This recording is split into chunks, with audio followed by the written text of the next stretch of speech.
NSIT, a place to imagine, invent and inspire. NSIT, Amhara, Bihta, Patna.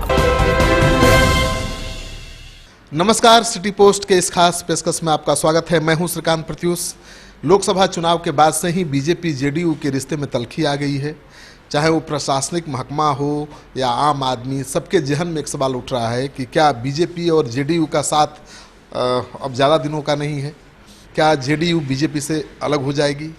तो ये सवाल सबके जहन में उठ रहा है और इसका जवाब हम देने की कोशिश आज आपको करेंगे। दरअसल लोकसभा चुनाव में जो नतीजा आया, आपको पता ही है कि अप्रत्याशित सफलता बीजेपी को मिली है और जो भाव बीजेपी अब तक नीतीश कुमार को देती आ रही है, शायद वो अब नहीं दे रही है। और यही वजह है कि केंद्रीय मंत्रिमंडल में जेडीयू को केवल सांकेतिक भागीदारी का ऑफर मिला, यानी एक मंत्री बनाए जाने का ऑफर मिला, जिसे जेडीयू ने ठुकरा दिया। उसके बाद से लगातार दोनों पार्टियों के रिश्ते में तल्खी आई हुई है।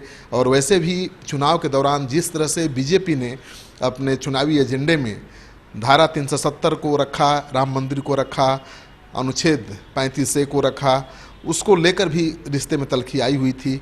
इसी वजह से जेडीयू ने अपना मैनिफेस्टो भी जारी नहीं किया, यानी नीतीश कुमार ने धारा 370, राम मंदिर और अनुच्छेद 35A को लेकर होने वाले विवाद को टाल दिया चुनाव तक। लेकिन जब मंत्रिमंडल में जगह नहीं मिली तो ये तल्खी खुलकर सामने आ गई। अब चमकी बुखार से जिस तरह से 170 बच्चों की मौत हो गई है, उसको लेकर बिहार की राजनीति में बवाल मचा हुआ है। नेशनल मीडिया का ध्यान पहली बार इस बीमारी से मरने वाली मौतों पर गया है और सबसे बड़ा मुद्दा बनाने की कोशिश इसको की गई है। जेडीयू के नेता मानते हैं कि बेवजह नीतीश कुमार पर निशाना साधा जा रहा है, जबकि बुखार या बीमारी से मरने वाले बच्चों के लिए नीतीश कुमार को जिम्मेवार नहीं ठहराया जा सकता, क्योंकि ये स्वास्थ्य महकमा का काम है। स्वास्थ्य मंत्री बीजेपी के हैं, चाहे वो केंद्रीय मंत्री हो या स्टेट मिनिस्टर हो, स्वास्थ्य महकमा बीजेपी के पास है। ऐसे में नीतीश कुमार को सीधे जिम्मेवार कैसे ठहराया जा सकता है? बीजेपी के नेताओं पर या बीजेपी पर जेडीयू के नेता आरोप लगा रहे हैं कि पार्टी के इशारे पर या पार्टी के कुछ शीर्ष नेताओं के इशारे पर मीडिया भी नीतीश कुमार पर निशाना साध रहा है चमकी बुखार के बहाने। तो रिश्ते में लगातार तल्खी आ रही है। अब सवाल ये उठता है कि क्या ये तल्खी नीतीश कुमार की पार्टी जेडीयू को बीजेपी से अलग कर देगी? क्या मंगल पांडे इस्तीफा दे देंगे स्वास्थ्य मंत्री के पद से? क्योंकि ये भी खबर आ रही है सूत्रों के हवाले से कि नीतीश कुमार ने नैतिकता के आधार पर मंगल पांडे को इस्तीफा देने की सलाह दे दी है। हालांकि आधिकारिक तौर पर ये बयान आया नहीं है, कहीं पर रिकॉर्ड में नहीं है, लेकिन खबर तो खूब चल रही है। तो सवाल ये उठता है कि क्या नीतीश कुमार ने इस्तीफे की मांग की है मंगल पांडे से? क्या मंगल पांडे इस्तीफा देंगे?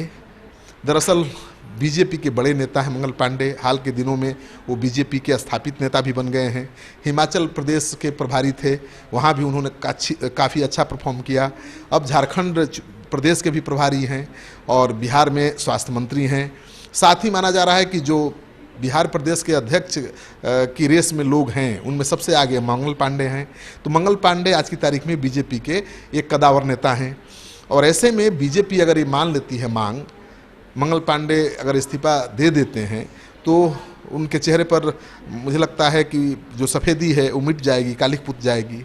तो बीजेपी अपने एक बड़े नेता को इस तरह से सेक्रीफाइस तो करेगी नहीं, उसके चेहरे को काला तो करेगी नहीं। तो बीजेपी किसी भी सूरत में मंगल पांडे को इस्तीफा नहीं देने देगी। और बीजेपी के नेता कह भी रहे हैं कि अगर बीमारी से बच्चे मरे हैं तो पहली बार नहीं मरे हैं। 10 साल से इस बीमारी का प्रकोप जारी है और इसको रोकथाम के लिए व्यापक स्तर पर प्रबंध किया जाना चाहिए। लेकिन स्वास्थ्य मंत्री मंगल पांडे को इसके लिए जिम्मेवार ठहरा देना जायज़ नहीं है। तो बीजेपी मंगल पांडे के इस्तीफा देने के पक्ष में है नहीं, यानी मंगल पांडे इस्तीफा देंगे नहीं, क्योंकि मंगल पांडे इस्तीफा देंगे तो फिर उनका इमेज पर, उनकी छवि पर प्रभाव पड़ेगा। मंगल पांडे ने अभी तक कोई प्रतिक्रिया नहीं दी है। उन्होंने मीडिया के सामने आकर ये भी नहीं कहा है कि नीतीश कुमार ने इस्तीफा नहीं मांगा है।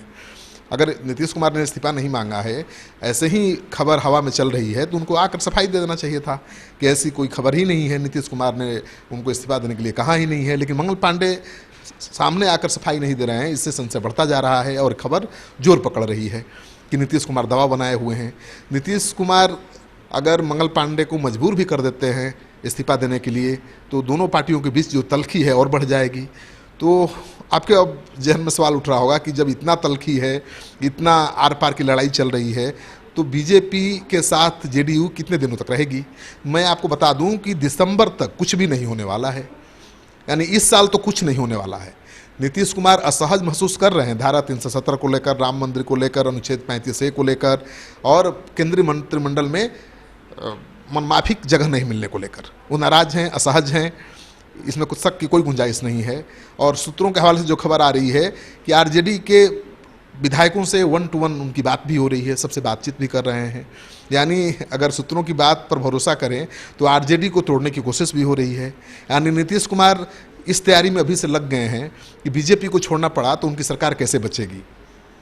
तो सबसे बड़ा सवाल है कि क्या आरजेडी को नीतीश कुमार तोड़ पाएंगे। बहुत आसान काम नहीं है। आरजेडी के पास 80 विधायक हैं, 2/3 से ज़्यादा संख्या चाहिए तोड़ने के लिए, तो बहुत आसान काम दिख नहीं रहा है। ऐसे में नीतीश कुमार इतना जल्दी कोई बड़ा फैसला नहीं लेने वाले हैं। और बीजेपी को भी क्यों जल्दी होगी, नीतीश कुमार को छोड़कर बीजेपी को कुछ मिलने नहीं जा रहा है।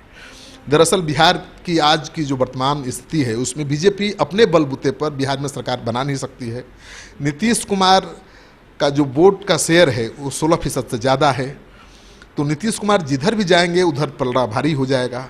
तो बीजेपी तो किसी सूरत में नहीं चाहेगी कि नीतीश कुमार उसे छोड़े, लेकिन अगर नीतीश कुमार मजबूर हो गए बीजेपी को छोड़ने के लिए तब क्या होगा, ये जहन में सवाल आपके भी है और हमारे भी है।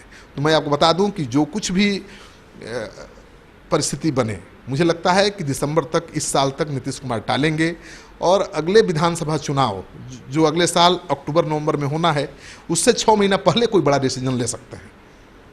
आपको ये कार्यक्रम अच्छा लगे तो दोस्तों के साथ इस वीडियो को खूब शेयर करिए। अगर आपने अब तक हमारा चैनल सब्सक्राइब नहीं किया जरूर कर लीजिए।